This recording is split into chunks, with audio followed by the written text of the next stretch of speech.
Yo sigo todavía en la maternidad de acá, de los Minas. Miren cómo están los haitianos esperando ahí, no, porque esto es de ellos. Esto es de ellos. Y hay algo, yo quiero hacerle una pregunta al seguridad de acá. Óiganme bien, mis hijos, lo que les voy a decir a todos ustedes. A partir del mes que viene, aquí no para en esta maternidad un haitiano, ¿ok?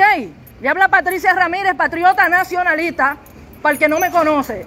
Otra cosa, el de seguridad acá. Usted tiene que hacer su trabajo. Usted no está revisando a nadie acá. Yo lo estoy chequeando desde hace rato.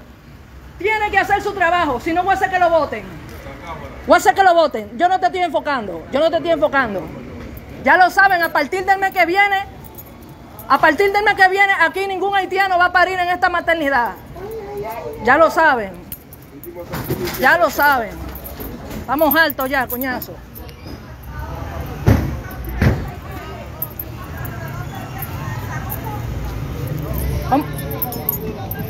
¿Perdón? No, de migraciones. De migración vengo yo.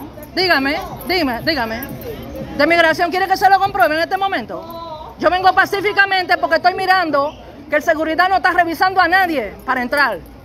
Ya lo saben. Ya lo saben. Si quieren saber quién yo soy, nada más cáiganme atrás ahora.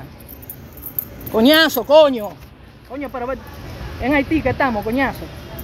Estoy alta que estoy yo. Alta, coño. ¿A dónde diablo que yo estoy viviendo? Esta maternidad, aquí yo no veo dominicana. Todos son haitianas, no joda. Ustedes son dominicanos. Pónganse la pila.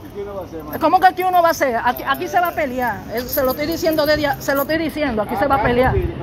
Aquí se va a pelear. Ok, esta es la tierra de Duarte, Sánchez y Mella. Y estoy esperando que cambien la bandera allí.